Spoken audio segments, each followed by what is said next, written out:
What's up, everyone? Thank you for joining us for another episode of the Game Cast.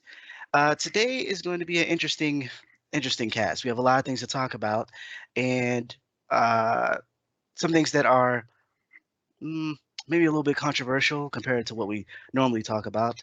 But hopefully, it's interesting and insightful and good information to hear or to kind of discuss because there's a lot going on that we really need to discuss in a non-combative nature because the internet is just it's there's a war zone all the time and No. this topic, yeah, this topic is kind of rough. But before we get into that, we definitely want to do our introductions. You have me, Kenneth Sawyer Jr., aka Kenny, and my co-host Teresa, aka Messy Tessie. AKA Messy Tessie. I'm here. Hey, everybody.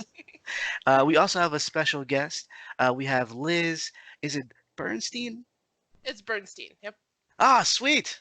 Uh, Congrats. Nobody gets that on the first try. I was like, oh man, I gotta get that right. Everybody Uh, wants to say it the German way, but oh, okay. It reminded me of the children's book, actually. yeah, I get that a lot too. So she's going to be joining us today and to help us discuss certain topics, or well, all the topics actually. And so before we get into that, though, we want to do kind of like a better introduction in the sense of who Liz is and what she does. So Liz, take it away. um, like you said, I'm Liz Bernstein. I am a mother of two, and I run nerdmuch.com with my husband, where I guess it's similar to, it's just a small site where we write about games, movies, books, nerdy kind of stuff. Which is stuff we're into. Yep. Yeah, yeah. Well, So that's we've been totally we've been running that for, gosh, I want to say a few years now, 3, 4 years. I should know that. I really should. uh, yeah, it's been going for several years now, and yeah, it's cool. It's fun. Um, Well, that's awesome. And what's the name of the site again? nerdmuch.com. Nerdmunch.com. You guys need to go check that out. And we'll do the follows and whatnot at the end of the video. But definitely go check out their site. A great site. We've been following each other for I think about a year now on Twitter, Yeah, and that sounds about right. I feel like I've gotten to know Liz a little bit by our discussions and uh, some of the things that we go back and forth with on Twitter and the things that she posts. Kind of like like I'm looking at my timeline, like oh, there's something from Liz, and like oh, this is actually really interesting. Let me check this out. And so I felt that she would be a great fit for the show. And so I invited her on. Unfortunately, a few other members couldn't join. Some last minute things came up, and so it's not really a big deal for our other topics, but for the main topic, you'll kind of see why once we get there. Before we do, though, I want to recap the week. My week has been pretty decent. I finished The Witcher finally, and Woo! yeah, it was really good. And The series? yeah, the well, I finished the game years ago, but the series on Netflix was really good, and I was kind of surprised because a lot of people were telling me that it was confusing, the timeline thing, and I was like, this is actually I'm kind of following. yeah. Uh, and to be fair, I think that I kind of know a lot of the lore already, and hmm so I was kind of prepared. Like, oh, I know what they're doing. Yep. And hmm so it wasn't too bad, but it was a good show. And I forget the actor's name who played Geralt. Um, Henry Cavill. Henry Cavill. yeah, I knew you guys would know it. Yeah, Uh, Mm, every woman knows it. mm. he did an amazing job because I think that he like when he played Superman, he was really stiff. But his stiffness actually works really well for Geralt. Right. Because when he does show emotion, it's like it hits really It's well. immense. It's like Yeah. immense. Yeah. Yeah. So he did a solid job, and actually everyone did a solid job. I can't wait for season two. I also watched. I finished the season one of. Actually, no, I finished both seasons of Mob Psycho 100 that I was talking about last week. hmm Great show. It's hilarious. Please check that out if you can. And as far as video games, I played The Children of Morta, which is actually the game you're going to be watching while you listen to us discuss the things that we're going to discuss. I loved that. Great game so far. Yeah. It's about a family who, not to give too much away, but they are protecting their world from something called the corruption, Mm, and each person has their own gifts or their own strengths and weaknesses in terms of like one character uses magic, one is like sword and shield, and one uses a crossbow. So they're all like, it's like the Lord of the Rings for the family though. Like, Yeah. really cool. And you play as each one, and you kind of go dungeon crawling, and as you go, you unlock things and unlock abilities that the entire family uses. Um, and it's a bit of a roguelike in the sense that the dungeons are randomly generated, like their layouts and things. And mm-hmm. so it's really fun. Definitely check that out if you ever get a chance. It's on Xbox Game Pass right now, Oh. which is how I'm playing it. So yeah, definitely check it out. Tess, how did your week go? My week was very eventful, I guess. Maybe uneventful. I traveled. That's So good. I left out on Tuesday. So I mean, after when Thursday or when we recorded, what did I get into? Not much. I was thinking about that show that we both watched, which now I forgot the name again, with the little kids. The Promised Paradise? Promise No, Neverland. Promised Neverland. There you Promise go. Neverland. I think about it a lot. Maybe I'm a little traumatized, but I just think about it a lot. I just think about a lot of things about, it brings up Hunger Games feelings, you know what I mean? And Okay. so without, giving any spoilers, but I just play it in my head a lot. And that's kind of how I spent my weekend. Plus, I was Gosh. packing travel. So I did travel out of town. I flew across the country for the first time.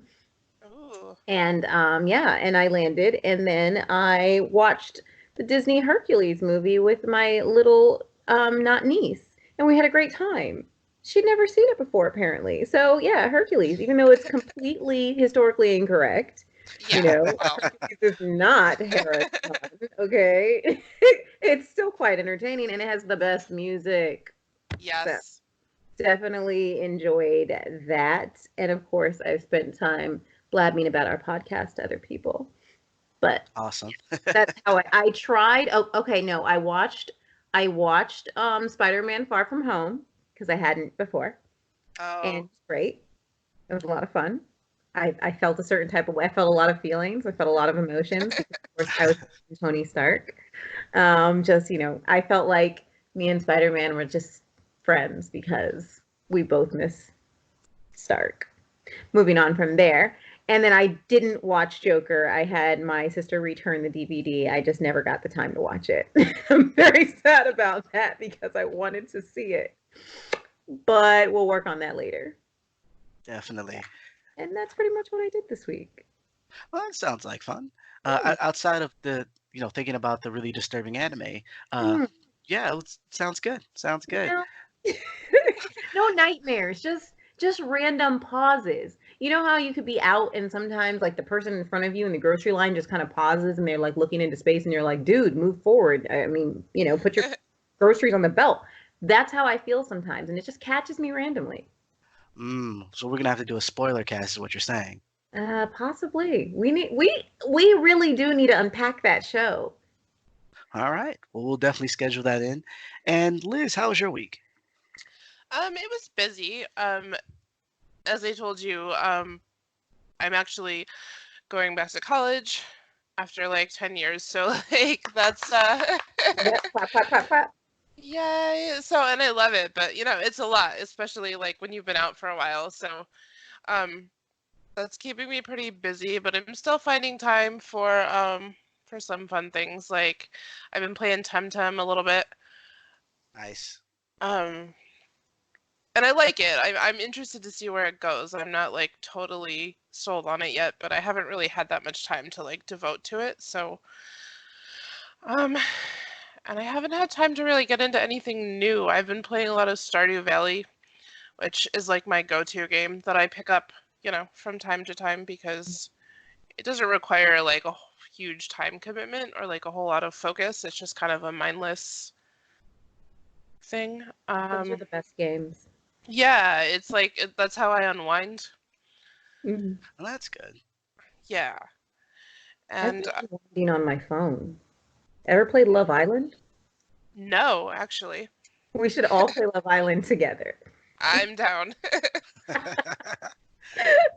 Uh, And for TV, we did just finish The Witcher recently, and I did enjoy it. I'm not as well versed in the lore as you, so I did a couple times. Like if my attention lapsed, I would get like a little lost. Like, wait, okay, like what's going on now? But I didn't think it was too bad. Like it wasn't too hard to follow. There was a couple like confusing moments, but I didn't really think it affected like my enjoyment of it.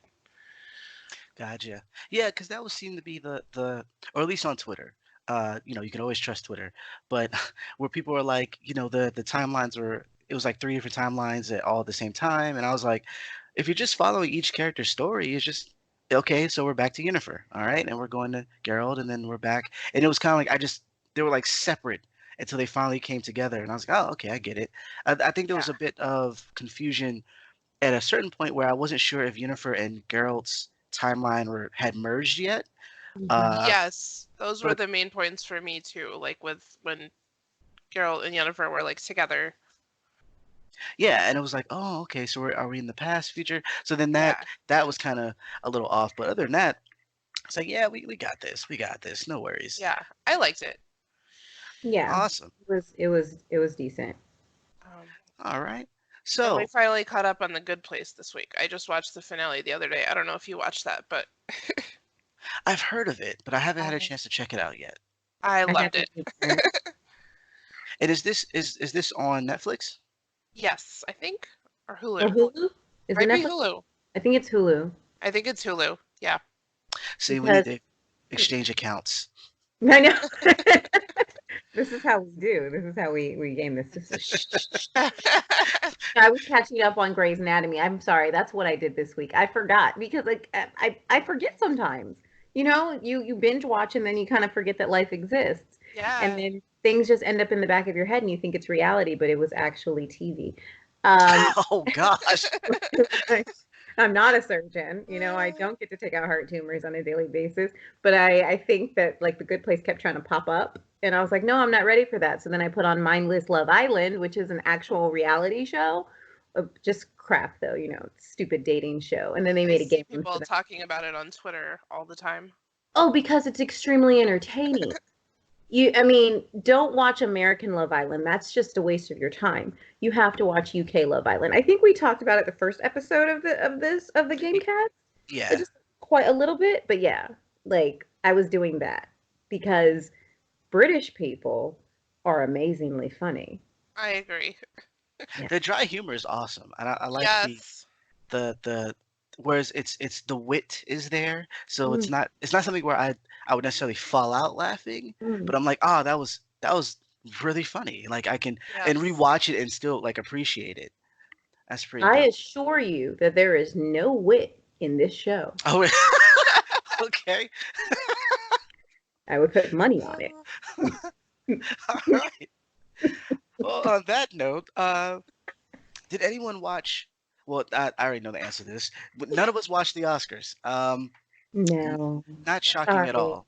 Not Mm, shocking at all. And for various reasons. I know for me, a lot of times I haven't seen all the films that are nominated. I mean, in mm, this year, I actually saw a decent amount, but there's usually years where I'm like, oh, that was a film. I didn't know that was a thing. All right, cool. mm. Uh, whereas this year, we like obviously like I saw Avengers Endgame and I saw Parasite, which I'm super glad that Parasite won. Yeah, I think they won 4 Oscars. I don't know for. I do know that they won, the best picture, and I'm clapping for them. Yes. Like that movie's have you guys seen Not Parasite? yet. No. Not yet. Oh my gosh, you gotta see it. I So know we do our homework. it won Best Picture, it won Best Director, Mm. Best Foreign Film, and Best Original Screenplay. Wow. Um, which is, I mean, that's great. That's super great. Yeah, that's Yeah. Uh, awesome. I saw the movie in the theaters, and I'm not gonna really talk about what happens in the film because it's one of those things where you have to kind of watch it, and saying much about it kind of spoils what happens. But in terms of acting, in terms of pacing, and what the things that happen in the film. Really good job. It's one of those films that make you think, even though most of the concepts are really blunt and really really upfront. It makes you think in a really cool way, and all the actors and actresses did a really amazing job. And I'm actually a little upset that none of them did they get. I don't think any of them got nominated for best actor or anything. Huh. Not that I know of, yeah. See, that's a travesty right there. But Right. I am happy that they won 4 awards. I'm not happy that their winning sparked this weird debate between subbed and dubbed films. I don't know why people have to go there. Like, Yeah. I understand having this conversation before the film because it's an interesting conversation from a in terms of people needing subtitles, not needing subtitles, or people who need to hear audio, maybe because they're, vision impaired, things of that nature. Um, I get that conversation, but the idea that I forgot we don't need to say what site posted, but when they were like dubbed is better, like dubbed films are better, and I'm like, really? Oh, I What? disagree. That's Yeah. is this what we're doing It's with our life right now? I feel like it's distracting to me. Like, like when the words don't match up to like mouth movements, and it's just like, I don't know, it just takes away from it to me. Yeah. We And I get it. categorically disagree. Yeah, and the only time I would do is for some of the films that I originally saw dubbed before I got into subtitles, and or either in times where like, okay, I've already seen it and I just want to hear it like in the background while I'm doing something. But Hmm. other than that, I'm like, yeah, subtitles. I do subtitles Oh, on films that are speaking in English I just was because Yeah. gonna say that, yeah. just because so I can't hear what they're saying, or like my TV does this weird thing where like the music is really loud, but the dialogue isn't, and Hmm. so Hmm. yeah, and so I I just thought watched Les Mis with subtitles. I wanted to sing along with the songs. I mean, come on. Right? Exactly. yeah, I We don't do. understand the debate on that, or why that was something that was highlighted. Just be happy that the film won, or if you didn't think the film should have won, other than subtitles, what was your beef? Like I feel like you're when you have a problem because it's subtitles or it's something that's subtitled, your beef is in a weird place. Like you have a weird thing that you're trying to pinpoint, and since you Mhm. can't come out and just say the thing you want to say, you're like, oh, subtitles suck. It's like Yeah. ah, yeah, no, Some people thought that like Little Women got robbed, which, I don't necessarily agree with, but I know that like, they felt like it was, I don't know, like a misogynist thing maybe, but I feel like when you have like a Korean film that won, it's not really the same. You know what I mean? Mm. right. And I get like because it typically those are the films that would kind of win. These a period piece, or well, actually, I don't know what the last year's Oscars was kind of interesting in terms of what's winning, Hmm. but I think that it's cool that we have these diverse films that are winning or even getting nominated, Right. because it's showing that we're growing a little bit. Yeah. That Yeah. we're because there's a lot of good content. There's a lot of good content that's not coming from us, Hmm. and we should definitely check it out. So Yeah. hopefully, I mean, I bought Parasite as soon as I could. Like it's one of my favorite films of last year. So definitely check that out.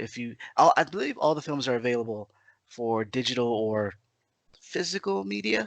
I believe. I would Not hope so. sure. I I could double check that. But I mean, Little Women did win Best Costume Design, so that's they did get which nominated. it deserves, I think. But and I did see Little Women. I didn't see Parasite. I saw Little Women because my grandmother wanted to see it, and because that story has been around forever, and it was really well done, but like how many times has that story been told, you know? Yeah. Yeah, and And that's.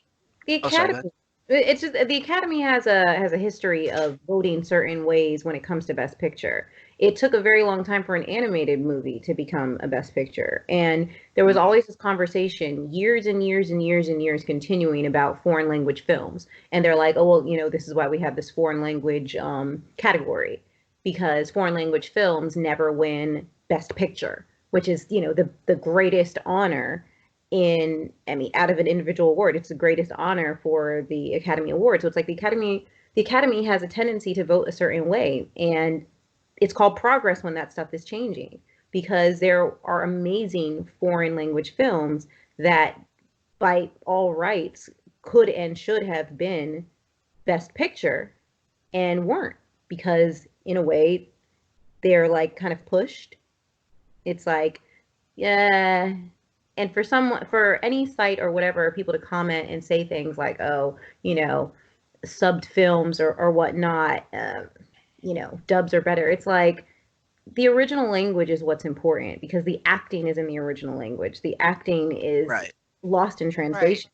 And so it's Exactly. extremely important. This is one of the reasons why I'm so passionate about anime in Japanese, is because I want to hear the actor's voice. I want to hear the way, even if it's in a different language and I can't understand, I can still understand anger. Anger sounds the same in every language. Pain is Right. the same in every language. But once you translate it it's not even translated. Once you have a different person pretending to be that person doing a dub, doing a voiceover, it completely changes. So whoever said that, bye. Yeah. Come So, see me. I was super excited that Hair Love won, Yes. Mhm. and we were talking about that. I want to say last week or the week before, and it's such a big deal that that film won, because it's because usually Pixar, I want to say Pixar and Disney usually kind of take this category, Yeah. Oh yeah, and absolutely. Yeah. it was cool that we could have a story, especially during Black History Month, and for all the people that are rolling your eyes because of Black History Month, whatever. Um, it was good. Like, you should definitely check it out. Yes. And what's dope was that even though it's a uniquely Black story, it's also something that's relative to any father who has a daughter who tried to do their hair. Like, Mhm. it's yeah, and then once you find out like what happens and why he's trying so hard to do her hair, before a certain time, it's like, oh wow, this is like super, like this is explosively great. Like It, I I'm so cried. excited. It was so good. Like It was. what? I Uh, agree too. Yeah. like and also it was. I want to say, uh, the animator was a what is the animator's name? I Vashti Harrison, I There believe. you go. I believe she's the first uh Black woman to win for a short film, and for a Black woman animator, I should say. Mm. Outside of like a collective, where it's like, Pixar, like if they have, I'm not sure who's on the Pixar team, but like this is like, because it was written by one or two people and then directed, or written by one person, Matthew Cherry, directed by two people, and it was, I believe, animated by one person. I believe so. I have to double check my notes. But Yes. uh, it was great because it was really cool for animation, and shout out to Sony because they're doing amazing things in animation. Mhm. Uh, you know, Into the Spider Verse won a ton of stuff. Mhm. Uh, I want to say last at the last year's awards, and so they have Hair Love this year, and they're all diverse, which Yeah. kind of makes you think like, other people make cool stuff too. Yeah. Yes. Exactly. Um, so and with that, we also want to talk about, I want to say, the first animated short that won, or I'll say where it was like a Black writer, Black director, was the basketball one from Kobe, right? Mhm. I believe that was the first one, Mhm. and that was also really cool as well. Very not, I want to say uplifting, but kind of like follow your dream esque, Mhm. which is like a lot of stuff he was doing later in his life with helping people and promoting or presenting this idea that you can be whatever you want to be, uh, following a certain people's footsteps, whereas basketball heroes, football heroes, or writing, animating, Mhm. in this case, and that you could actually win something. And so having these type of awards and seeing these people win these type of awards is really cool for anybody who is coming up later who looks like me or black, Mhm. brown, whatever, it's like, you know what, you can actually win an award. I won't get into the whether or not the Oscars mean as much today as it did years ago, Mhm. but it's still a good look. It still helps you in the long run in terms of being validated. It still helps Right. with you getting better roles and better opportunities. And so I'm definitely all for it on that front. Right. Um, aside from those films, and yeah, I don't think I have much to say about what the other films that won. I know like the Quentin Tarantino film won something. Did Uh, it? I want to say it did. Like, not that I didn't uh, want to see it or anything. I was like, did it? I want to say it did. But like I said, we didn't watch the Oscars. I But know. those were some notable things that I saw that I heard that was on the timeline that were pretty big, and I definitely want to give those a shout out because for all the reasons I said before. Hmm. Um, Yeah. I honestly, like, I couldn't be more happy that Hair Love won. And before the Oscars, like before everything even started, I was like biting my nails, and I don't bite my nails. I just had that nervous feeling because I was like, oh my God, I want this to win so bad. And I don't watch the Oscars like I used to when I was a kid, because of course I wanted to win one day. I would sit there and I look at all the dresses, and then I would watch. And even as a young adult and as an old adult that I am now, I watched it and it was just fun for me before, and I would be like, oh, I want this to win so bad. I want this to win so bad. But I haven't even been putting myself out there and watching movies, like going to the movies or renting them and watching them and Yeah. looking at the things that are being nominated. And they're great films and they're great modes of entertainment. But this one, it just was so close to me, so close to my heart. And being a person who donated to the Kickstarter campaign, and I just wanted this to win so bad. It was such a real story to me. And I'm like, oh dear God, please let this win. And then it won. I was like, yeah. That's amazing. But then, like, at the same time, it kind of sucks that you have to, like, hang all your hopes on one Yeah, film like that, Like, it's awesome that that is out there and that it did win, yeah, but, we need more of that. yeah, we yeah, do. and it's not because I forgot who it was, and I don't want to say his name because I uh, I don't want to necessarily give him any like a shout out or anything. But there was a person that was talking about how they don't want to be diverse in terms of picking who wins and who doesn't win, and when they go to vote, and it's like Hmm. the best person win. And I one of those type of arguments for me are they're just weird, like it's nice, like you Mm, have this weird view where you think that if you just feel a way that that's how it is. So like I can be like I think women should be paid the same as men. But if that's not happening, I shouldn't comment like it is. And right. so I feel Right, like it's the exactly. same way. If it's like you're saying that the best person should win, but then there's all these artificial roadblocks that come into play Mm, for someone who doesn't look like you, then you can't really make that statement when you're hmm. voting for, you know what I mean? Like I get Hmm. that that's what you would want, but you kind of need to I'm not saying you need to vote like, okay, this was written by a black person, so I have to put my vote here. No, what I'm saying is that recognize that this was a difficult thing to get to this point, Yeah. Yeah. and you know so then you shouldn't overlook it because you're trying to I want to be the person who picks the best of the best. It's like, yeah, the best of the best aren't here. They aren't. Mm, mm, There's a lot Exactly. yeah. there's a lot of BS here, and then there's Yeah. some really good stuff. So I just wanted to throw that out there. I um agree. Yeah, I agree. Like that kind of view, like, that sounds good on paper, but, like, when you really break it down like that and you think, like, if you're saying, race shouldn't come into play, for example, you just the best film should win, but all you're seeing is, like, white films winning. Like, what you're Hmm. really saying is those are the only films that deserve to win. Right. So, Especially when they're good, like objectively, and not objectively because that's horrible, but subjectively they are very good, and like a lot of people agree. So it's yeah. not a shock that Parasite won. It's a shock. It's only a shock And these type of talks only come up because it doesn't happen more often, but it Mhm. actually should, because there's a lot of quality stuff coming from other places Yeah. Yeah. that we should be checking out. We definitely should. Um, so we got past the Oscars, and Mhm. so this next topic, and this is the main topic of the night. I want to talk a little bit about Kobe. You mentioned him earlier, and this Gayle King interview and all the drama that's happening online.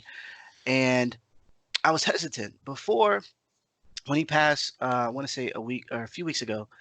I was hesitant to kind of bring up anything dealing with Kobe. The For me personally, I was having a difficult time with it from a grief standpoint. There Mhm. was already kind of grieving from a death in our family, and then to there you hear about a death of a person who looks like me, who also has a daughter, uh, who also passed away unfortunately, and it was a lot to kind of take in. Like I was messed up for a while. Yeah. Yeah. Outside of like any type of basketball or whatever legacy, it was just the idea that it, you're grieving and then you hear more news that makes you grieve more. And so, not even because I thought this would be explosive topic, it was more so for me personally. Like I wasn't in the right headspace. But since then, there's been a lot of craziness online, and I felt like I just wanted to talk and kind of get it off my chest, Mhm. and Hmm. to being that this is something that we want to grow, I think these are important topics. These are important things that we need to talk about because a lot of people are hurting and don't know what to do or what to say, and they're lashing out in ways that makes these type of things way more difficult than they need to be. These type of conversations aren't easy, and Right. so before we get into that, I kind of wanted to share my thoughts on Kobe's because the biggest thing is his legacy right now Right. after his passing. And Hmm. so I want to share my thoughts, but I'm sharing them early or first because I don't want my thoughts to be what ends the segment. I kind of want it to be coming from a woman's perspective, and I'll explain why in a sec. So with this, uh, for me, Kobe's legacy is conflicting. Very similar to, and actually less so than Bill Cosby's legacy for me, because Bill Cosby for a long time was a hero of mine, and all the things that he did, that all the positive things, I'm not going to list them, but the things that he did for me personally, viewing his content and hearing him talk or whatever when he wasn't being negative, uh, was very beneficial. Like I wanted to go to college because of the things that he said and the things that he did and his show A Different World. Like I wanted to go to college. Uh, Mhm. and so when finding out the things that he did, it was like, man, like it was rough Right. because it was rough in the sense that, and I don't want to make it seem like it's only a bad thing because of who he was. What he did was wrong, and I 100% agree that he should be in jail. Mhm. But it's rough in the sense that there's questions that pop up in my head where I'm like, should I own the Cosby Show? I have three daughters. Should I own, A Different World? I love these shows and what they mean for me, as a kid growing up. But it's like there's this black, I don't know, that's over it that makes it difficult for me to own or to have or at the very least not draw a giant asterisk by his name and say, he did some horrible things. um, and so, and that's with anything with him. The times when he was on Sesame Street, Fat Albert, whatever. Like it's hard to kind of separate. And so the same thing with Kobe. Like there's a lot of things that he did later in his life, in terms of um, promoting women in different places in basketball and the things he was doing with his daughter and just a lot of stuff that he did. It's there's things that overshadow, and this is outside of playing basketball well. This is like the stuff that more humanizing things, that's difficult. And the reason being is that the case, not so much the accusation but the actual case, in the sense that I though I don't know what happened, I lean on the victim side because of a few things. Um, Before I say them, what I want to say though is that we're not going to do this thing where we just take circumstantial or he say she say crap and then just throw it out as if that's the end all be all in terms of saying what someone did and didn't do. When people say that, or like certain defense lawyers and such say that, you know, the victim was excited to see Kobe, or you know, that she was dealing with, you know, schizophrenia, you know, or whatever, like weeks prior. To me, it sounds like when police officers were saying, you know, they did a search of, you know, I think it's, I can't say his name, but Gene's apartment, his last name's Gene. Uh, when the police officer went into the wrong apartment and shot and killed him, um, Mhm. I think it's Boham, Right. Right. and they Welcome were to. saying that they found marijuana, and it did nothing. That extra information had nothing to do with her walking into the wrong apartment. Exactly. Right. Because it's not like they found him in her apartment and he was high, right? Like she walked into his apartment and did something terrible.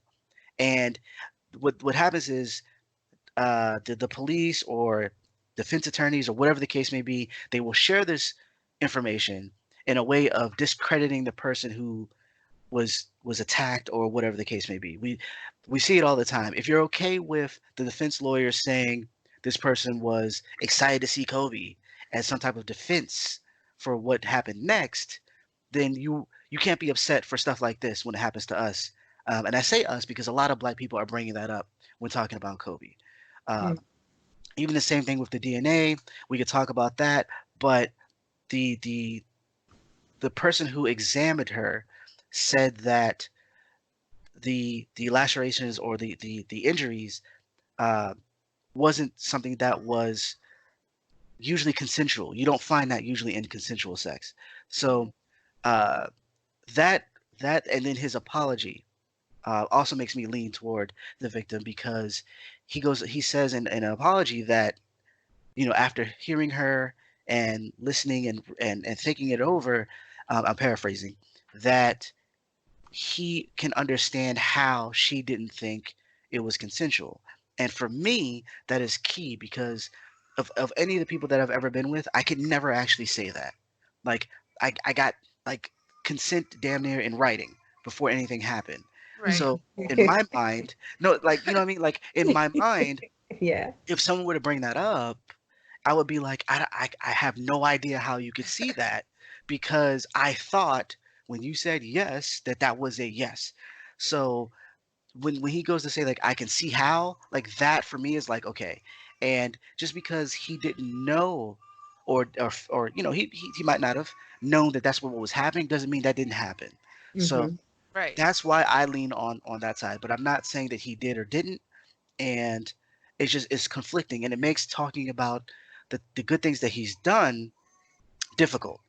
And so with all that said, you Hmm. know, he passes away and this stuff is brought up.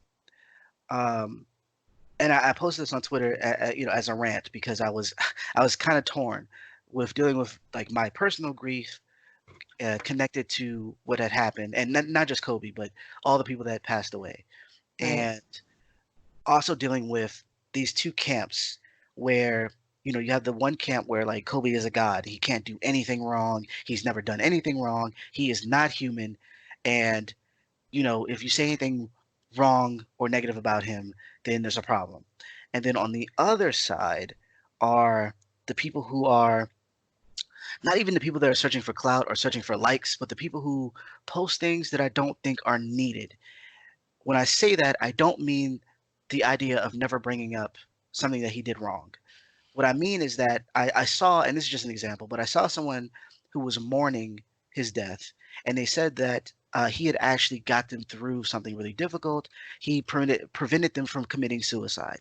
And then right underneath that was, what did you see about this case? Did you hear about what he done? And blah, blah, blah, blah. And it was like, does that person need this? Like, I Right. understand that you Right. want everybody to know what happened, but does this particular person need this. And so there's this real weird need for like people to get online and just to say whatever.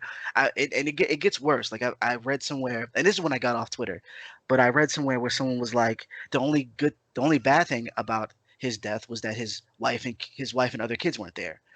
And I was like, Uh, people have lost their minds. Like, I Mhm. don't understand. And so at that point, I was like, I'm leaving this alone because I'm going to get angry, and um, I feel like people are missing a huge amount of gray area that needs to be talked about. Right. Then we get to the Gail Kim interview, and holy crap, uh, she interviews Lisa Leslie, Kobe's friend, and she asks her about Kobe's legacy, and she asks, there was I think it's NBC. They released a clip of it. CBS. CBS, sorry, CBS. They released clips of her asking, basically, is his legacy or remembering him, is it difficult because of the case?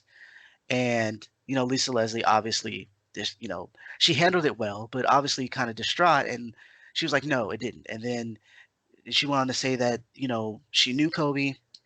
She never knew you know of that side of him. And Gail King was like, well, you wouldn't because you're his friend. And the internet went bananas. And we had Snoop Dogg calling her out of her name and threatening her and all this other stuff. People sending death threats. You got Oprah crying. Like it was crazy, and Bananas. it was mhm. nuts. Um, and so right off the bat, I think the interview was dumb.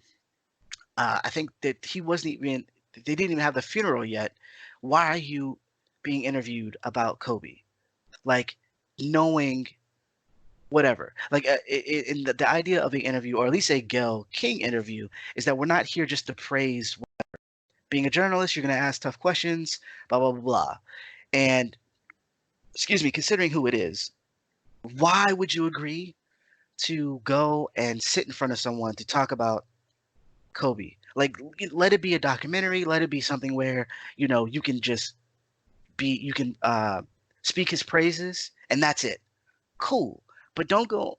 Don't. We shouldn't have any interviews about Kobe right now, especially for someone who's that close to Kobe. Because when these questions come up, this is it's not easy for the loved ones uh, to be asked these type of questions.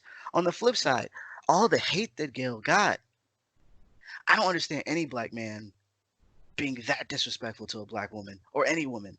Like, Mm. what is wrong with you?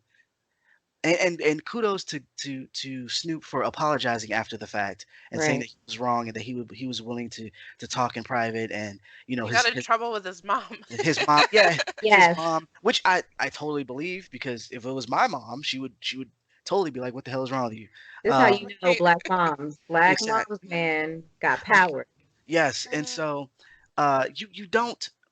That's just something you don't do, and so that that that put me in bad space too, because I'm like, this is not. We don't need to be this way. We don't need to be so weak that as soon as someone says something negative about someone that we cared about, that we lose our freaking minds. Um, in terms of taste, whatever. I'm not gonna debate taste because that's extremely subjective, especially the timing. However, in the sense that I wouldn't necessarily go up to a relative and tell them about a relative that just passed. I wouldn't do that. Right. However, this is extremely public, and from my understanding, the idea of sharing his case after the fact is not because he died and we need to know that he did A, B, and C, is because that there's so much praise about who he was as a person that a potential victim could feel like what happened to them doesn't matter. And so, Mhm. from what I understand, this is why someone would share. But with it being public, with it being, and I'm saying victim not to belittle. I'm saying victim because I don't want any type of hate from this to go to that person. Send it to me.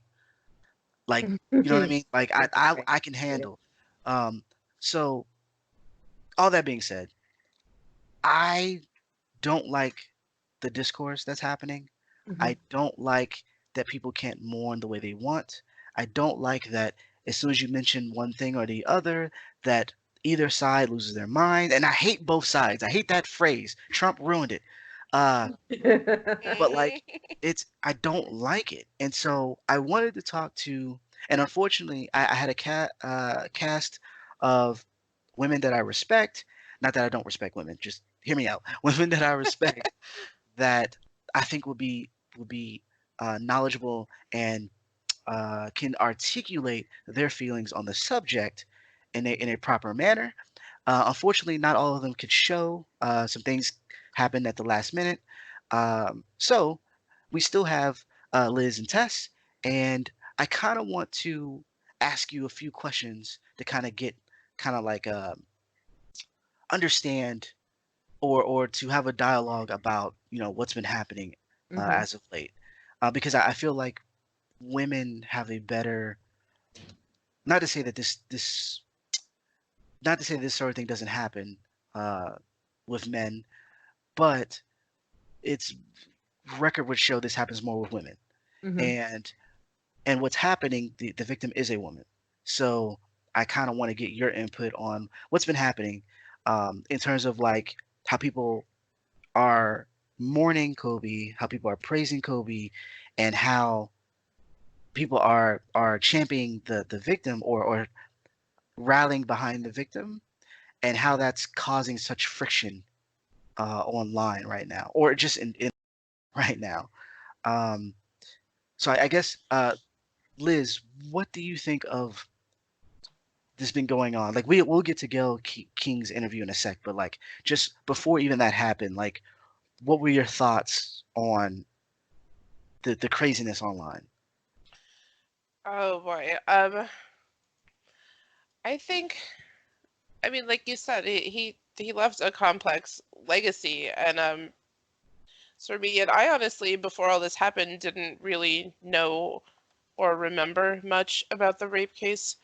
Um, but I've never paid much attention to basketball Gotcha. before, so that was kind of new information. So I was kind of like learning this, and like to me, um, I mean, I don't feel like, yeah, I mean, the discourse has been terrible and has obviously shown how far we still have to go when it comes to having conversations like this. Mhm.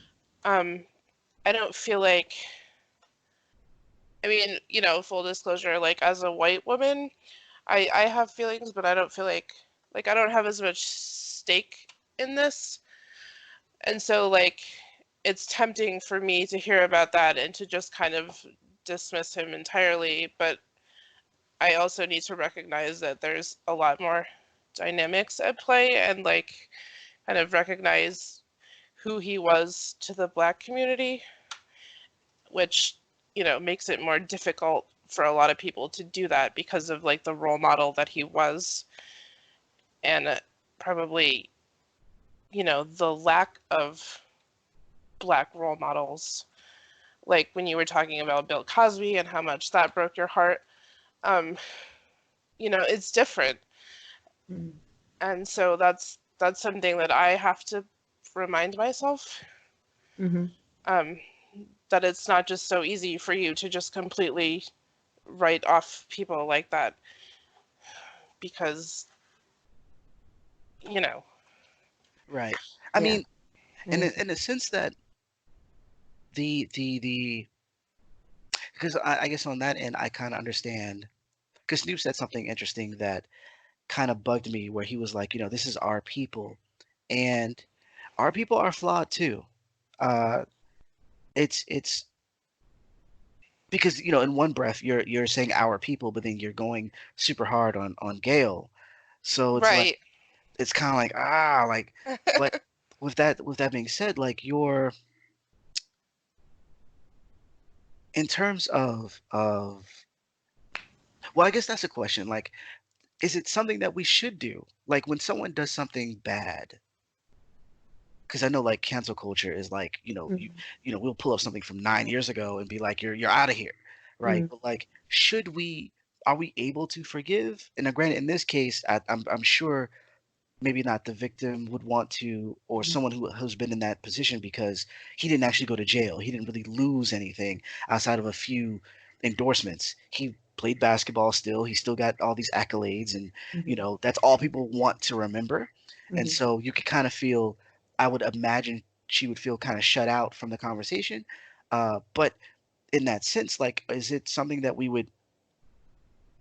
is there any amount of time where someone's like, okay, you did something horrible, but like I want to recognize you at all? Or is it just like you've done something horrible once, you're completely gone for the rest of eternity? Yeah, that's such like I don't think there's any one. Right. It's not It's a black and difficult. white. There's not any one like right answer. And I mean, and obviously like the victim is the only person I think in this case that can really say like he's forgiven or give him that, absolution. But, I don't think that that means that other people aren't allowed to, to talk about the good that he did or to grieve for him. And it's okay to recognize that, he was different things to different people. Right. So, what do you think, Tess? I honestly, like there were so many emotions. If I start from, I guess the beginning of what occurred was I was already at a funeral when I found out that he died. Right. And so I mean, like, just hearing that,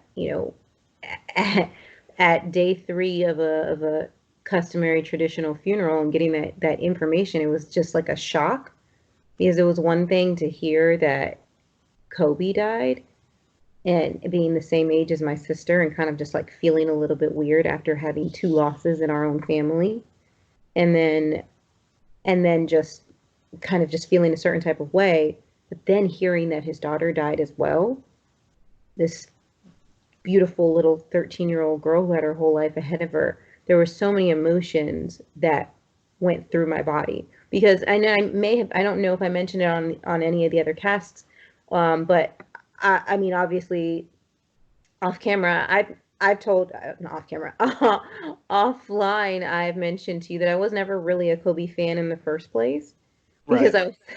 I just, and it's not that I'm not a fan of basketball. I'm not a fan of pro basketball as much anymore, because it's like just the most dramatic sport. It's like soccer. It's like, oh, let me stand here and get charged. Oh, I'm getting the foul. Yeah, it's like, come on, guys.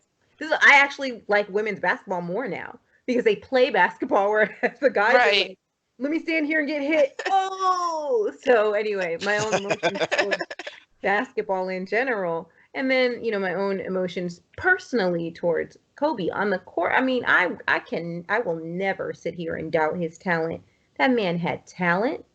That man did the absolute most, and he is great in so many aspects. He, like, little kids wanted to be like him on the court. Look, his own daughter wanted to be like him on the court, and he went ahead and created a basketball team and converted a fitness center and all that kind of stuff to make basketball awesome, and then made a film about basketball and all these other things. Outside of all of those things, when I was first introduced to Kobe as a teenager, he's just a few years older than me. I was just never like a fan of him. I always thought he was arrogant. That was just me, though. That was just my opinion. I felt he was arrogant, and that's okay. There's nothing wrong with that.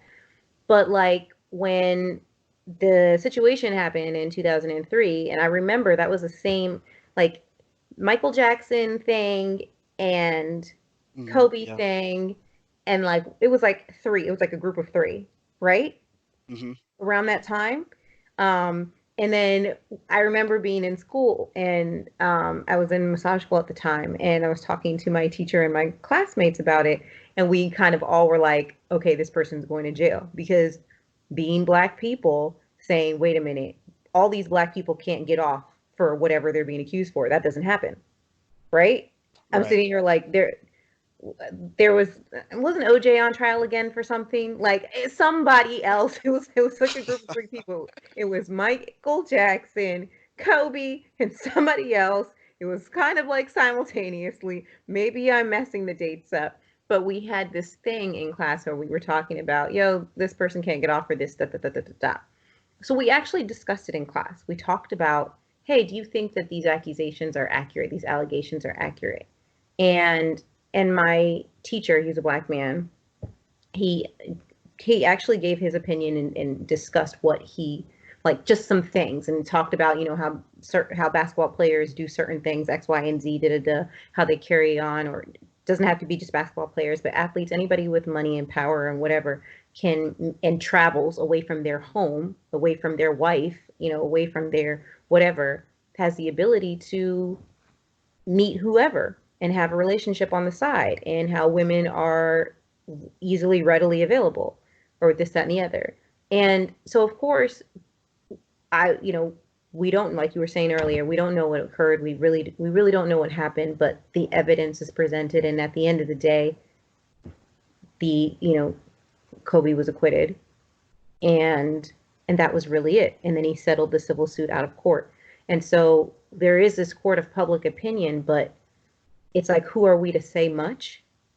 Right. I mean, and it's sad because in the reality of it, and this is why it's such a gray area, because in the reality of it, here's this woman who made an accusation, and we should believe her. Now, there were all these reasons as to why we shouldn't believe her. All of these things that people either made, there was fabricated things or whatnot.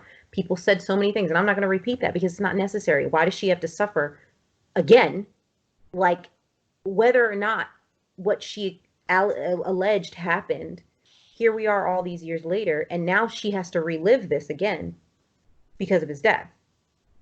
And this is why I think that there's a lot of unfairness here, because especially for that Washington Post reporter, and I don't mean to kind of segue, but I'm just saying, as soon as Kobe died, the first thing that a bunch of people did, whether they had any connection to this or not, it's like people just want views, clicks, links, likes, this, that, and the other. First thing people want to do is, oh, remember he was a rapist. Oh, remember remember he was accused X, Y, and Z. And just it's like as soon as he dies, they just want to bring it all up. And I'm like, even if you want to attack Kobe's memory and legacy, you're putting this woman who apparently, I don't know if you want to protect her or whatever, but as soon as that happened, now she has to have all this stuff dredged up. There's supposedly articles out there where it's like, oh, her lawyer is speaking out for her, da da da da da. If anybody has any concern for her, the fact that they're bringing it up, how is that fair on her? Which is why, in a way, I believe that nobody effing cares about her. Nobody cares. If the Washington Post reporter who put the link up right minutes or whatever, however soon after Kobe Bryant died, that there's a victim involved, that this woman is involved. I think the insensitivity to Vanessa Bryant and her remaining children and his entire family was there. And that's what pissed me off. I was so angry in that moment. So we're just speaking personally. But personally, I was so angry in that moment that Washington Post reporter did that. And when I heard that reporter was suspended, I was like, good. When I thought about it, I was like, okay, maybe WAPO, you're being a little emotional. You guys are a corporation. You probably shouldn't have suspended that person. But my personal emotions was, yeah, suspend you because you're being insensitive.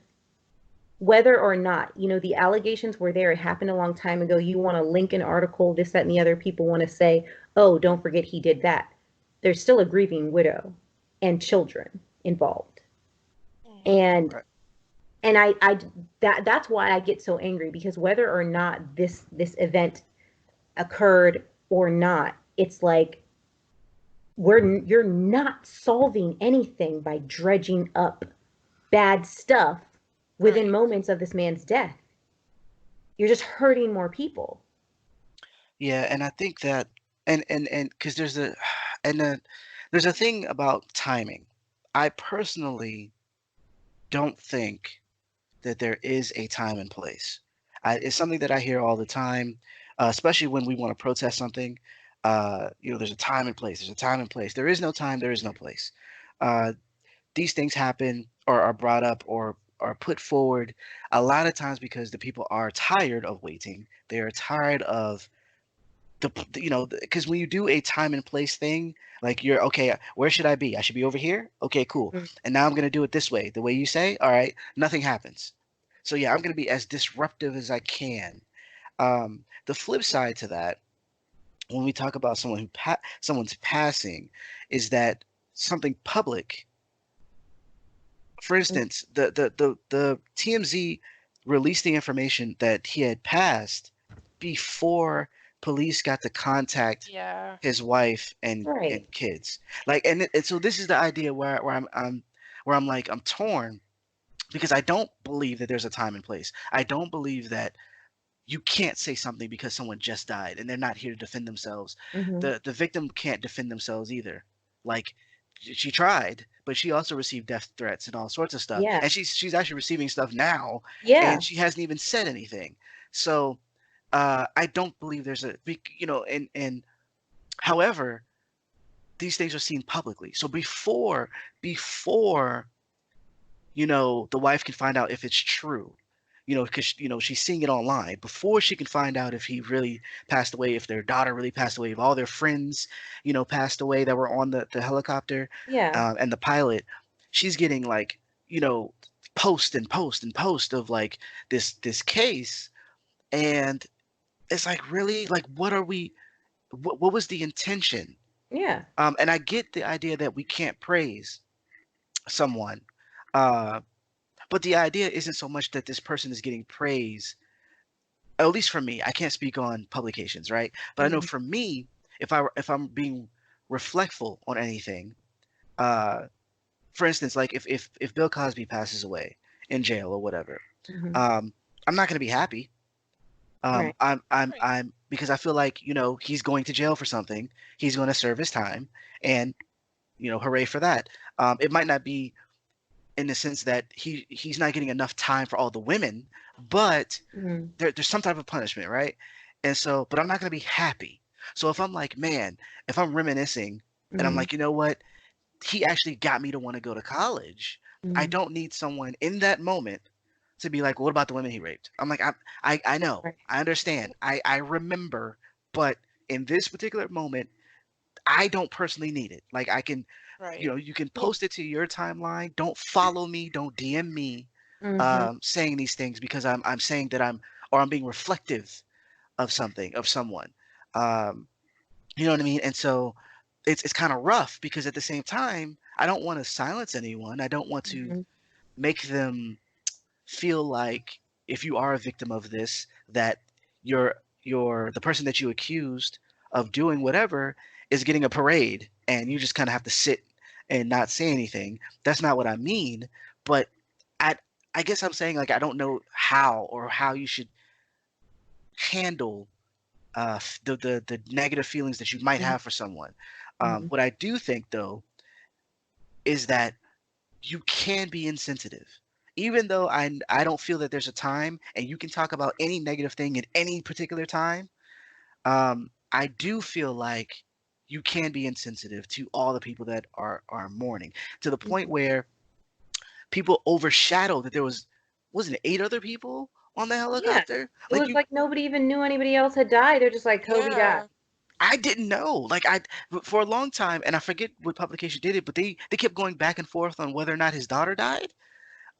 It's like you can't even get your facts straight, and then it's like it was a mess. It was a big mess in terms of Yeah. coverage and whatnot.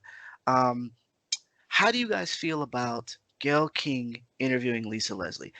I personally feel like this was a dumb thing to do on everybody's part. Agree. This is not a smart thing to do right now. Um, but I'm not the end all be all. So how do you guys feel about the interview and what transpired afterwards? Um. Mm. Well, first of all, and I know that Gayle King has called CBS out on kind of sensationalizing it a little bit, um, Right. and only kind of publicizing that one clip when there was like a whole interview that had nothing to do with that, and that was just one question. So, um, and I think she was right for calling them out for that. Yeah, whether the interview should have even happened at this point in time, I think I'm kind of leaning towards agreeing with you on that. I mean, like you said, there's never really a good time and a place. Like, there's never gonna be a right time, but at the same time, you know, at least like let his family lay him to rest first, and you know, be a little bit respectful. It's you know, but within, you know, the context of that interview, I thought the question was fair, and I thought that she handled that well. Um, I did too. yeah, I thought she was, you know, she didn't attack her. She asked, and then, you know, when Lisa said, you know, that's not who I knew him as, and Gail said, well, you wouldn't have.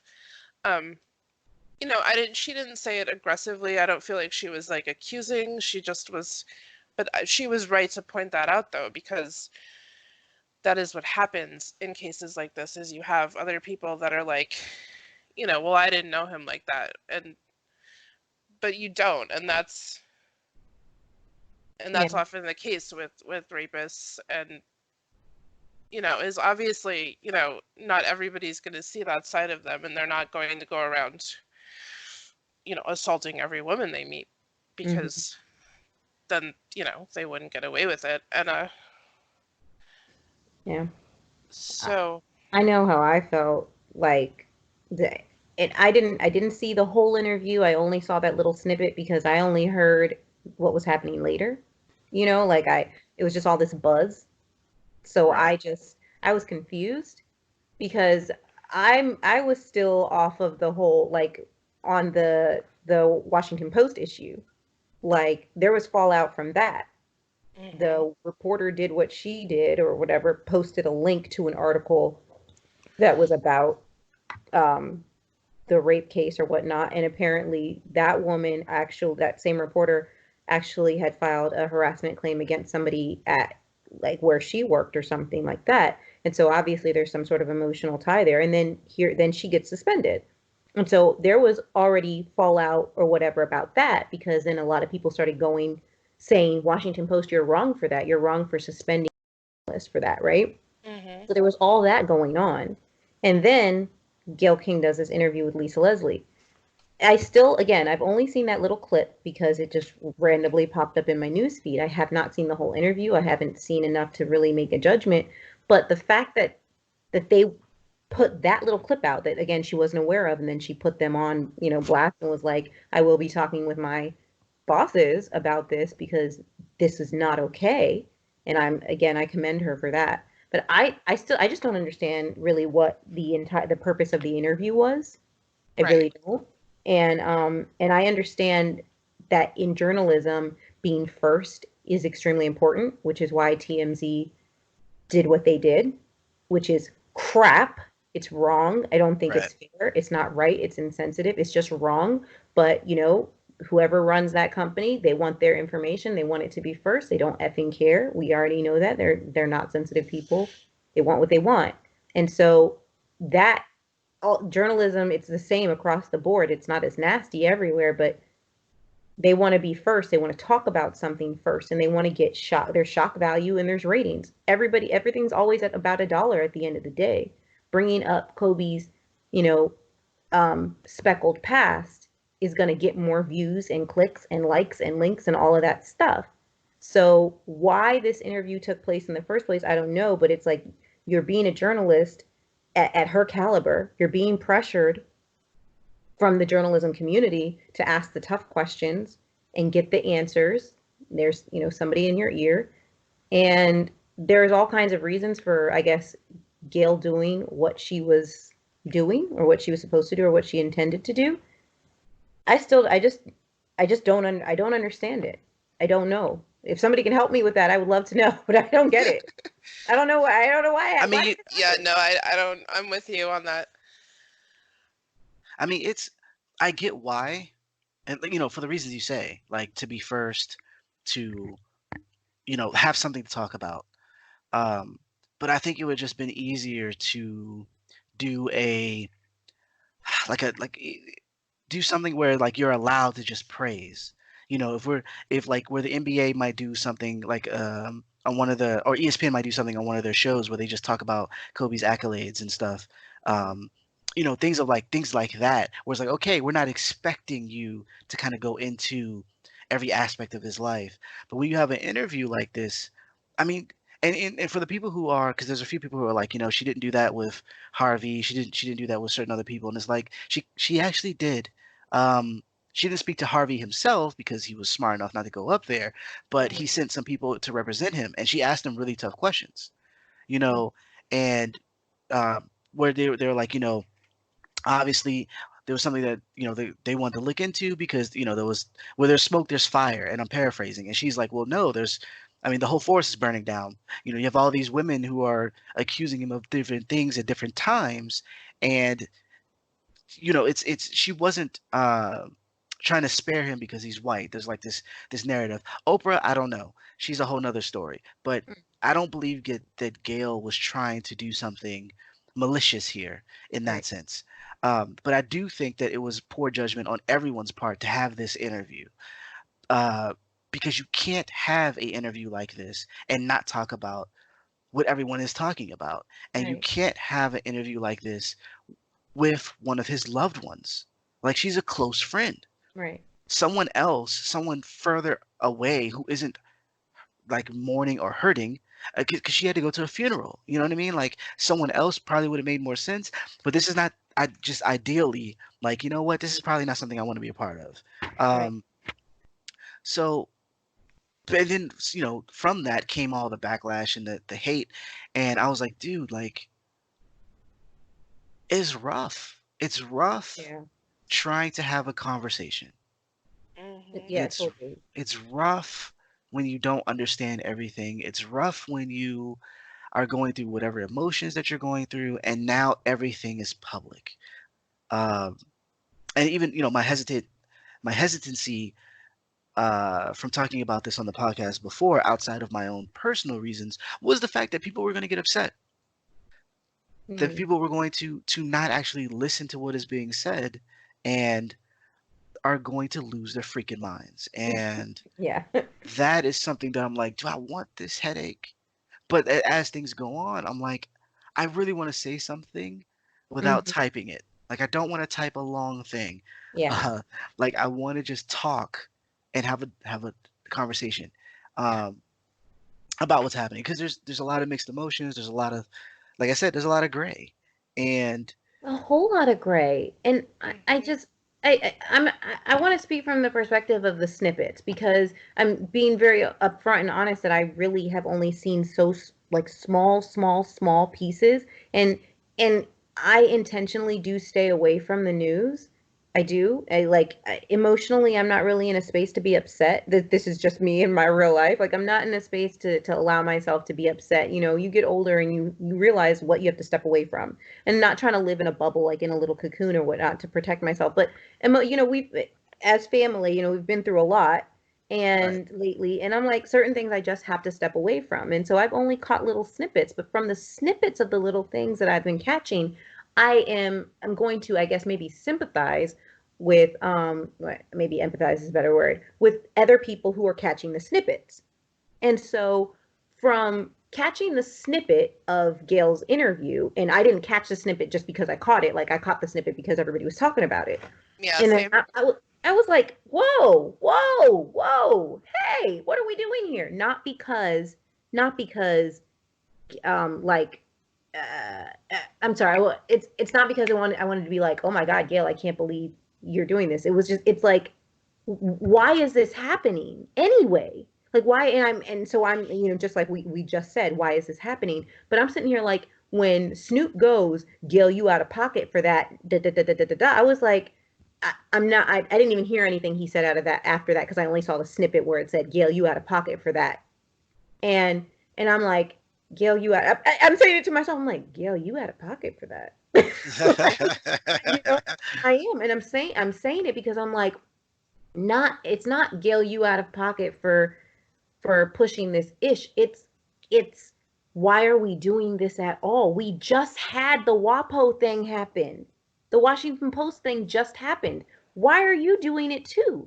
Why are other people, like, if the Washington Post, a big news organization just like this, is suspending a reporter for linking a tweet, for tweeting a link to an article regarding his rape case, And then a bunch of fallout just happened over that, over them being called like basically being called oppressive to their employees, this, that, and the other. It's like, and then at the same time, people being like, yeah, man, she need to be suspended because that stuff is wrong. Then why Gayle King of all people? Why are more people doing the exact same thing? Like it stopped being about Kobe for me. It's now starting to be about how what's the word? Like how outrageous can we be? How OOC can we be? How much attention can we get? And that's why I'm saying, with Gayle turning around and saying to her network, I can't believe you did this to me. That's my point. It's like the network intentionally aired that snippet knowing how much nonsense it was going to cause. This isn't even about Kobe anymore. It's about money. Yeah, like they're just fanning the flames at this point. And that's like, why are we here?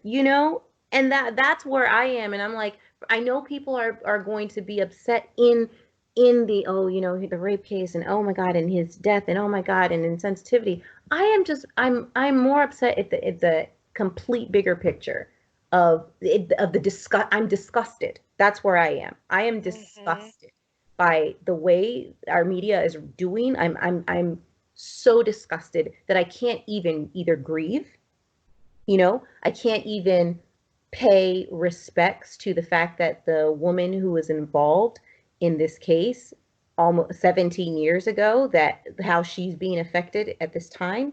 And I can't even grieve for this poor child and these other children and these other parents and this pilot and Vanessa's and her family and Kobe's family and all of that stuff, and for all of the fans and everybody who was touched, every athlete who knew him, who is hurting, everyone. Kelly Rowland, okay.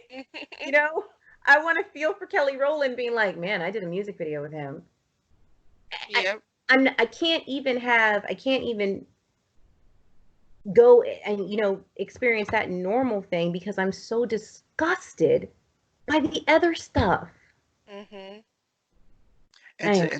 And I agree, and again, because I don't want this to come off as, again, as you can't speak on certain things, but I think how you go about doing it kind of matters in the sense that we don't live in a bubble anymore, and other people are seeing this, and it's easy to say, well, Kobe's wife should not be on the internet. I agree, but it's not. That doesn't absolve you of any type of tact, any type of whatever. And there's people, there's people that I respect that we're losing their minds, and some of it I get in the sense that not for someone who's doing it like for clout, for likes, to be popular, or just to stir up stuff. Because there are people who I follow that have experienced something similar, and there is and this is on the other side of things where, they're like, Kobe can't do any wrong. And those people drowning out any type of debate or discourse that people could have who might be suffering from something. We look at Harvey, where he continued to do movies, he continued to do other things, and all these other stuff is popping up because it's not like these things happen. Kobe was only one incident. But these other men of power had other incidents that were documented. Nothing came of it because they have a lot of money, they have a lot of power, people are afraid to speak up, et cetera, et cetera. And so then you have people who are just stuck. Like, something bad happened to me, I can't really do much about it, until like the Me Too kind of blew up and then things started moving. But before then, you couldn't really do anything. So then on top of that, you see this person on TV and they're getting awards, they're getting all the other stuff, they're shaking hands, and all at the same time you're thinking, but you don't know what happened, and just having to sit with it.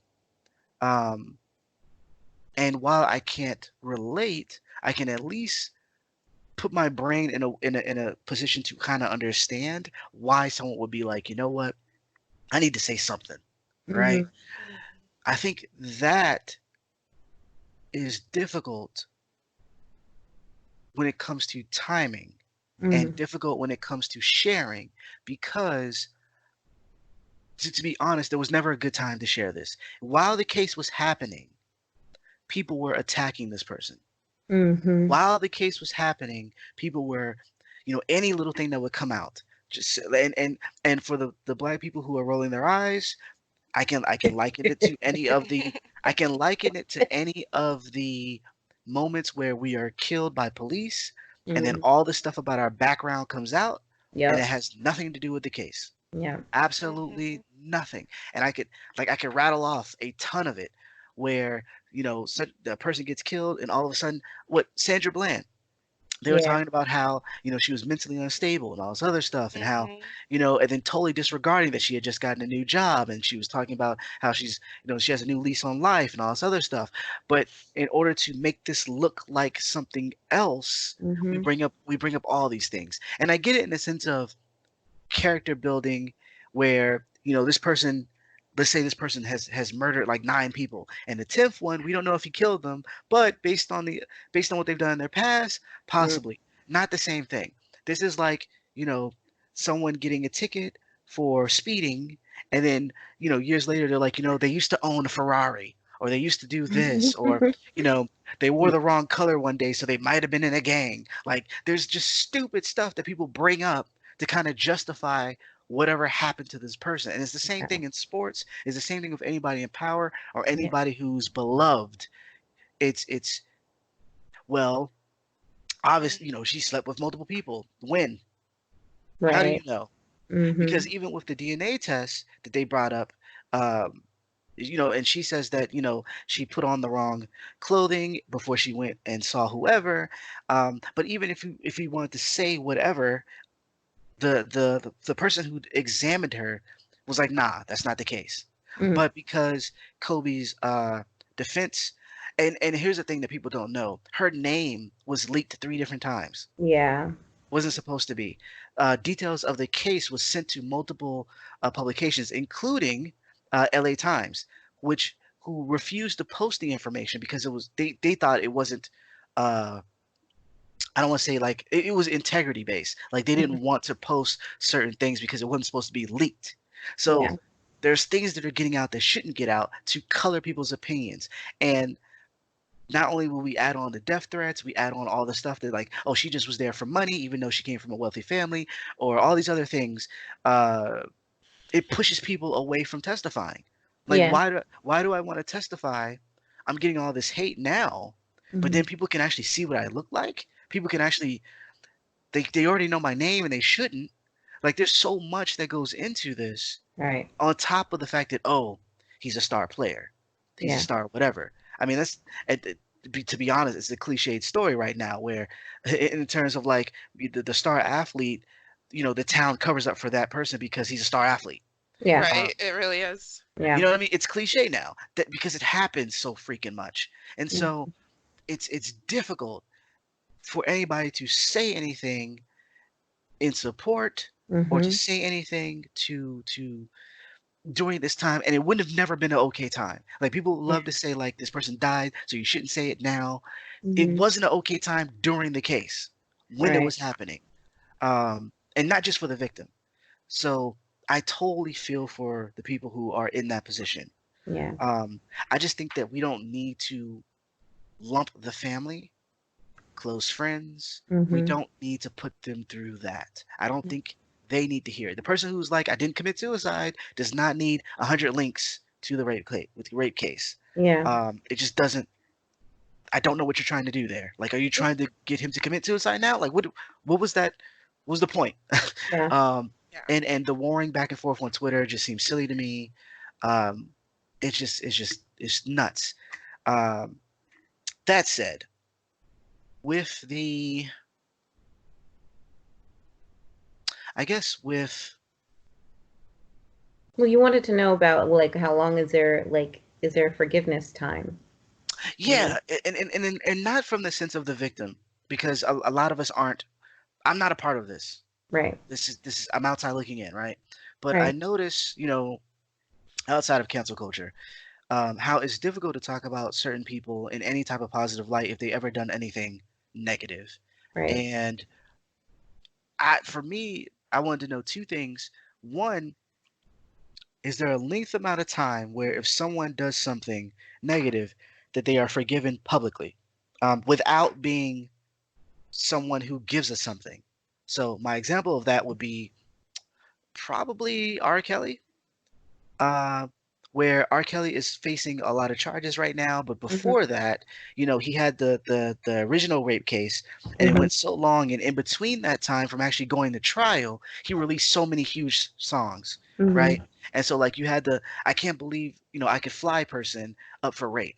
And so now Mhm. because they've done all these things, it's hard to people in their minds are like he couldn't have done it.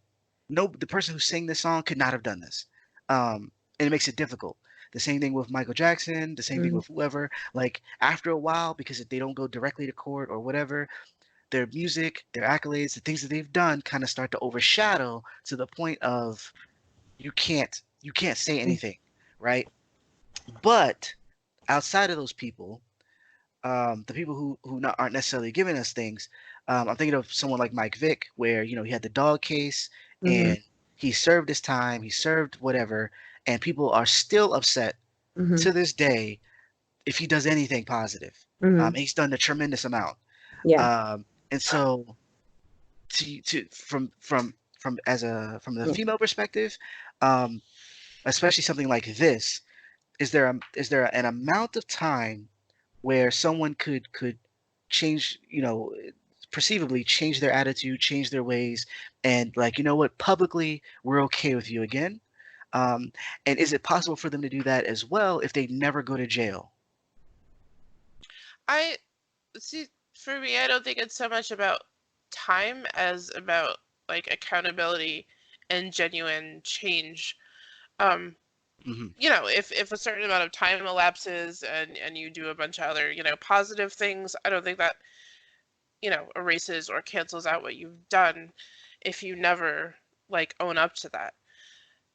And and obviously you're never going to have like a general consensus on this. And I don't necessarily think that like jail Right. time is relevant to that either. I mean, depending on the offense, because you can go to jail and still never acknowledge what you did and never, be Right. sorry for that. So I don't think those things necessarily matter, but when somebody's being sincere, um, if they acknowledge the harm that they've done and really, take steps towards changing, then I think forgiveness is possible. I mean, maybe not for the victim, and that's okay. Um, but yeah, I don't think that has to erase, all the good that they've done or has to erase their legacy. Um, no, and I agree with you. I'm with you on that. And the last thing I wanted to end, kind of like what you just said, was something. Kenny, me and you may have said something about this before about how you're able to be two things at one time, which is Right. very very Hmm. scary in this case because and let me not say this particular case because I don't want to attribute it just to Kobe, but in a sense where somebody can be two things because it's apparently proven that um, Bill Cosby is a rapist and also an amazing like creator and producer and talent and comedian and all that kind of stuff, which is scary because I don't like to be able to say that. You get what I'm saying? It's Right. like Hmm. I don't want to be able to acknowledge the fact that he was entertaining the world. We didn't know he was most of us, okay, most of us didn't know this that he was, raping women because if we did, that would have been an issue. I feel like if that was public, we would Right. have had a problem with it. Whereas if we go back in time in our male dominated society where it was publicly known that men were doing certain things and still living their day-to-day successful, creative, productive lives and contributing to society, meanwhile being a slave owner, meanwhile being a rapist, meanwhile doing all these things, where at one point in time, it was okay to be both of those things. It's almost like a separate thing. But if we move forward to where we are right now, and I don't want to say that that's okay because we know it's not okay. It's not okay to be a rapist and a comedian. Let's not go there. Right. But it we have to. I think we have to collectively understand that the work that someone has done or has provided or whatever to people, if the fact that Bill Cosby was um you know, a role model to you, and you're like, I'm going to college because a different world made me see college differently. It did the same for me. I wanted to go to the same school, not realizing it was a made up school. I had to be told by my sister that it was that it wasn't real. I Right. was going to Hillman. Yes, I'm going to Hillman. Oh my God, that's where I want to go. And the fact that that put you on the trajectory to where you are right now, and of course, we didn't know he was a rapist back then. And if we had known at that exact same time, I'm pretty sure maybe we would have felt differently. But it doesn't negate that people do two things at the same time, and that's just a reality. So Right. it's not for us to be like, oh, I need to pick that. It's just the reality. It's just true. This person is doing these horrible things at the same time that they did this great things. We didn't know they were doing the horrible things. So let's as humans accept that truth, and then we'll figure out what to do with it, which is obviously act on the negative things that they have done.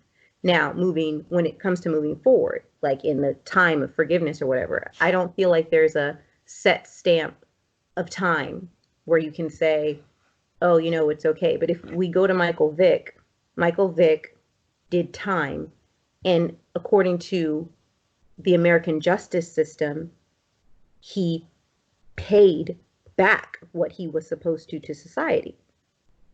So, because he did that according to the justice system, he should be able to be considered rehabilitated and move on and move forward in his life. He should be, per our justice system. But our court of public opinion and all kinds of other things feels differently. So we're dealing with a reality where people refuse to let go of the pain or the trauma that they feel that this person inflicted upon them. And I think we do have to discuss as a people, as a community, is that fair? Because what's the point of rehabilitating somebody if we're not going to give them a fair shot at life?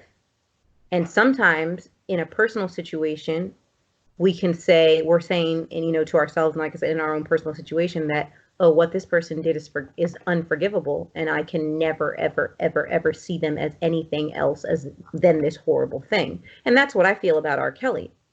I do feel that way personally. And that doesn't just stem from, you know, watching the documentaries more recently. I didn't like R. Kelly when I was young. Okay? Yeah, facts. Okay? Facts. The total facts. And this is just me. I don't want to be me ranting, but I am going to just slightly. I never really cared that much for R. Kelly's music. I thought it was basic. I thought it was poorly written. I didn't think that he had really, really good lyrical skills. I thought his songs were like 2-year-olds. I shouldn't say 2-year, but like second grade. They were the poetry that we did in school. You know, so I never thought that it was special. Did he make lots of money and make simple stuff? But a lot of people like that stuff. And that's our people, Kenny. Like that's, Mm-hmm. you know, that like this and that are okay with this music. And that's like, you know what?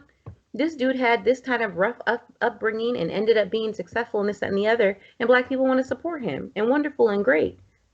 And, you know, support, right? But at the same time, he was doing these horrible things and people knew about it. So going back to my argument about somebody being able to create amazing things and be a horrible person at the same time.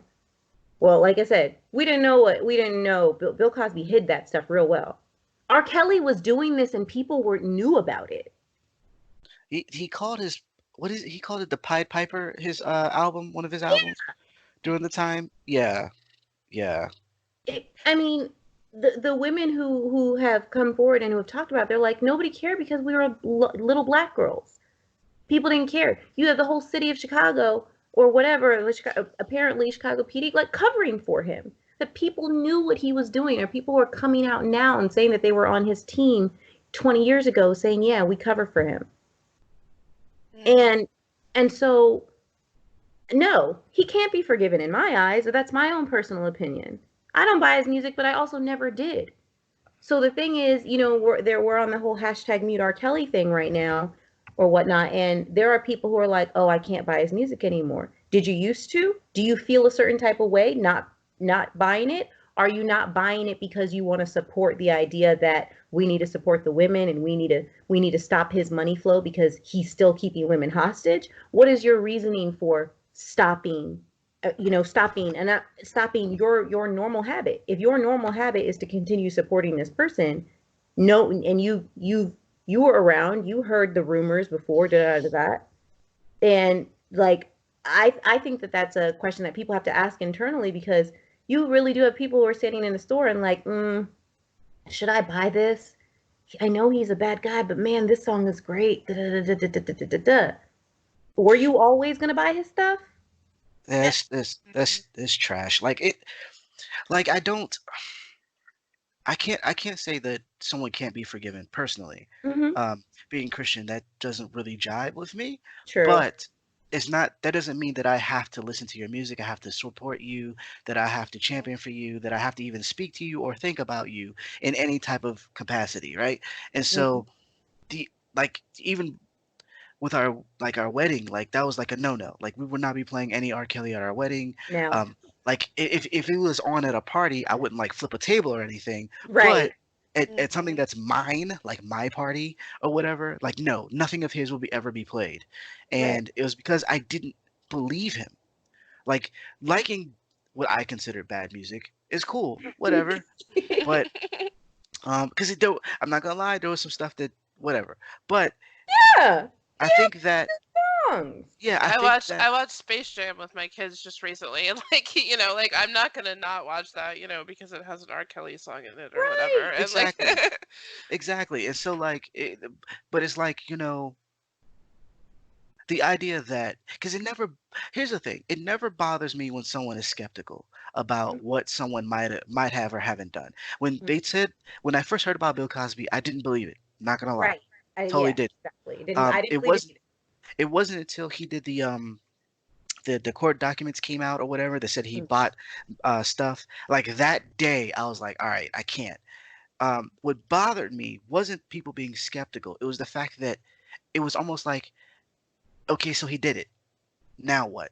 Is that Yeah, what wait? do you do? What do you mean now what? Like no, like okay, now we act. Like there's Yeah. no now what? Like when you hear about these things from R. Kelly and all these different women, and it like at some point you have to be like, all right, I just can't support. I can't like until it's 100% clear that he didn't do anything at Hmm. all.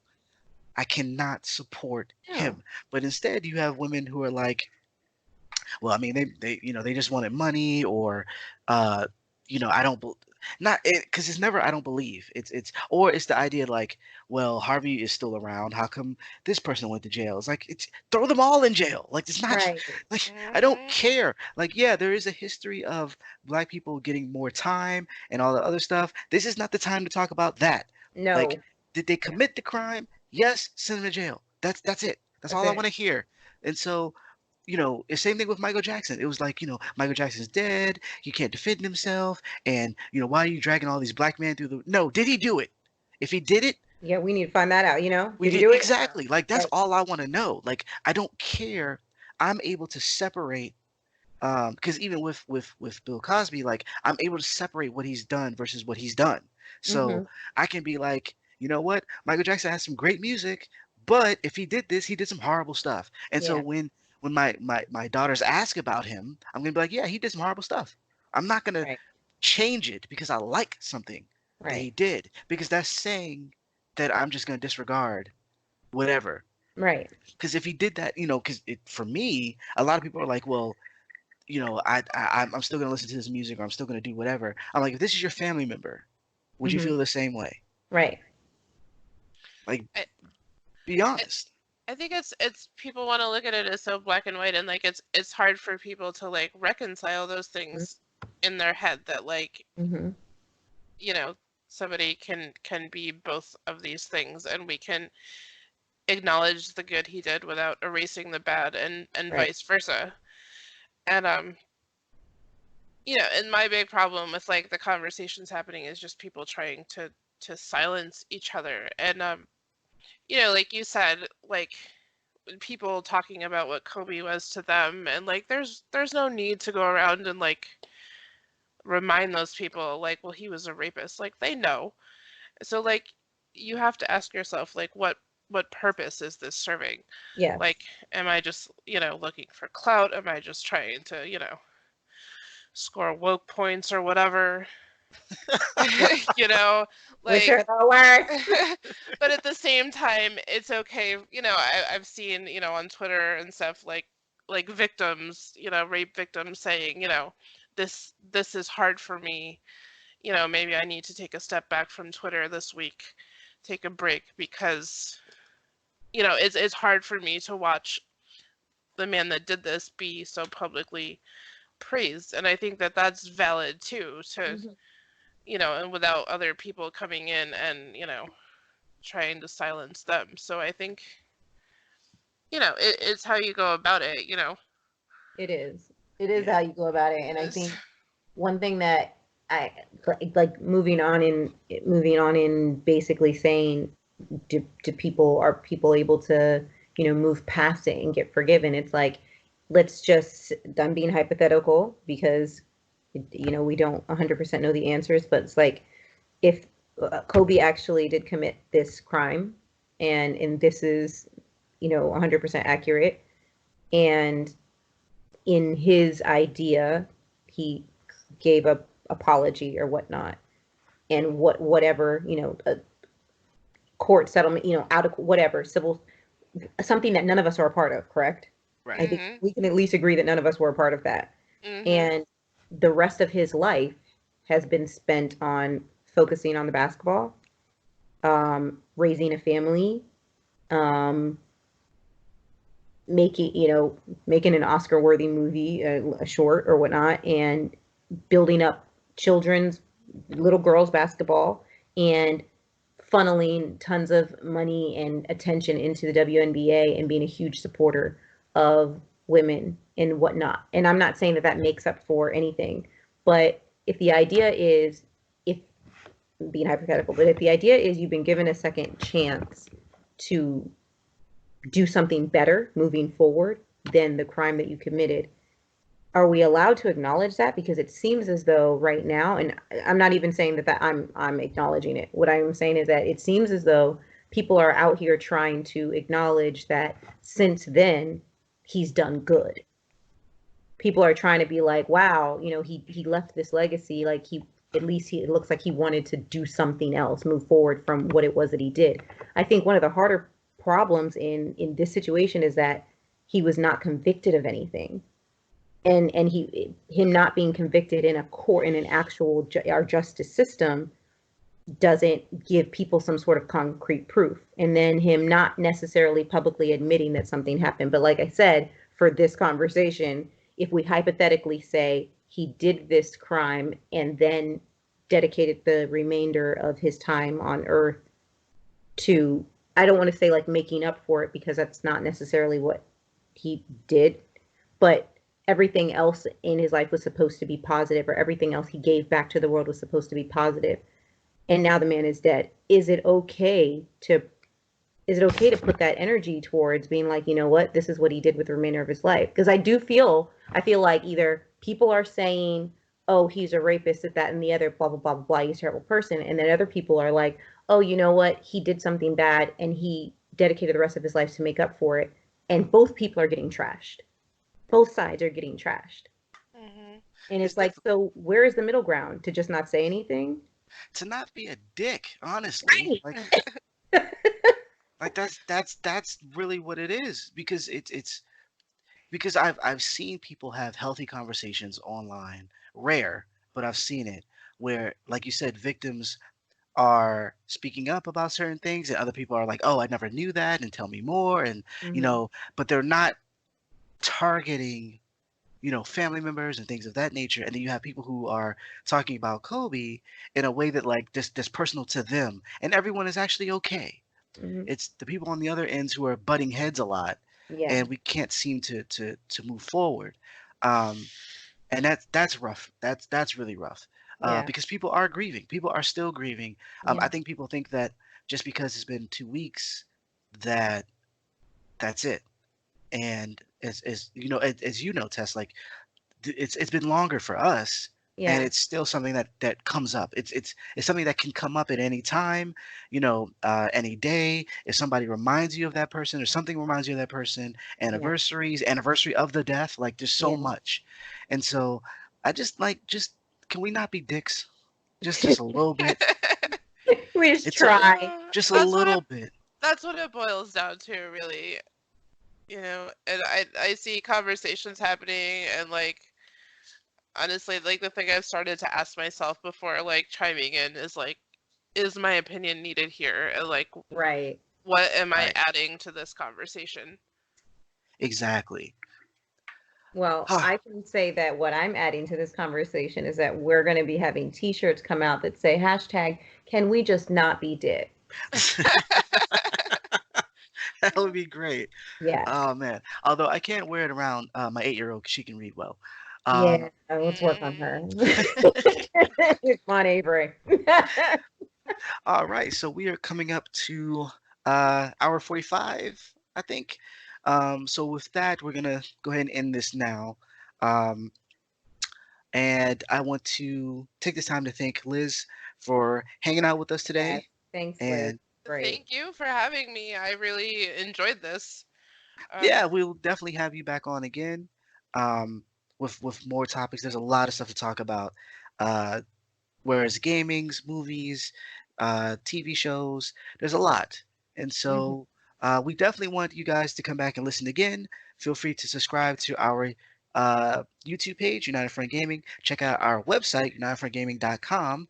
We have a lot of stuff that went up recently, as well as reviews for a couple of games. We actually got review code for, actually, Sega's been blessing us all around the place. We got the bundle for Vanquish and Bayonetta, and we also got the bundle, remastered bundle for Yakuza 3, 4, and 5. So Yeah. we're going to be busy reviewing those, but we'll let you know when that goes up. Follow us on Twitter you can follow me on Twitter at KennyUFG and our site at U_F_G. Liz, what is your Twitter for everyone? Um, I'm at You're a Lizard, YER a lizard, as in you're a lizard, Harry. Um, Links yeah. below. Yes, yes. I'll definitely post that as well as your website link as well. Um, and you can follow Tess at MessyTessie_bakes on Instagram. Mm-hmm. I hear that she does lovely things there. Go check that out. And let me see. Is there anything else? Is there anything else? Um, so Liz, I know I do this plug every week because this is now my thing. But if Yes. you're not watching Terrace House, please watch it. So maybe in a couple weeks you can come back and we can have a conversation about it. Okay. I'll check it out. I need to watch. I need to watch too, just so I could be able to speak about it. Please, I can't do this alone. Oh man. Is there anything going up on your site, Liz, that people should check out as of late? I mean, nothing too exciting. It's been a little slower. I know. I've been like, my sole focus has been on like school lately, so it's been a little slower than I would like it to be. But I'm gonna try to start posting more content around books because that's kind of my thing.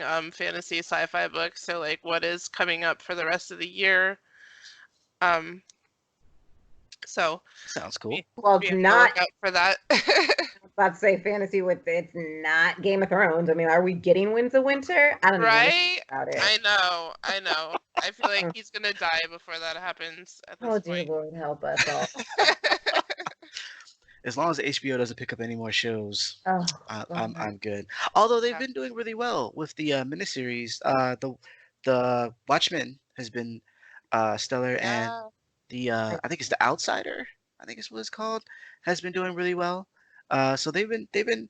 It's not as huge as Game of Thrones, but they have some nice stuff going up Yeah. recently. I'm gonna have to check that out so we can talk about that as well.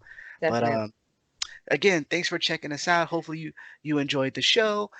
Leave comments. Please be respectful. Because I'm just gonna. I have the time. I'm gonna mute and block and throw and do whatever to get people. If you're just gonna be special, then that's what's gonna happen. Um, But before you mute and block them, I will hashtag them. Can we just not be dicks? that works. That works. But if you have any questions, legitimate questions, or if you have uh, any topics that you want us to talk about in the near future, definitely let us know. I know we're going to be talking about some more Black History stuff, being that it's still February, and some other things in terms of anime and stuff that we haven't gotten to just yet. So, again, subscribe, hit the little bell so you know when the show goes up. It's every Friday, so Breaking the Fourth Wall, we record on Thursdays, and it'll be up the following day. Mm-hmm. And that's it. I hope you have a great night. Thanks everybody for staying with us for about 2 hours. We really enjoyed you and hope to see you next week. Bye-bye. Bye.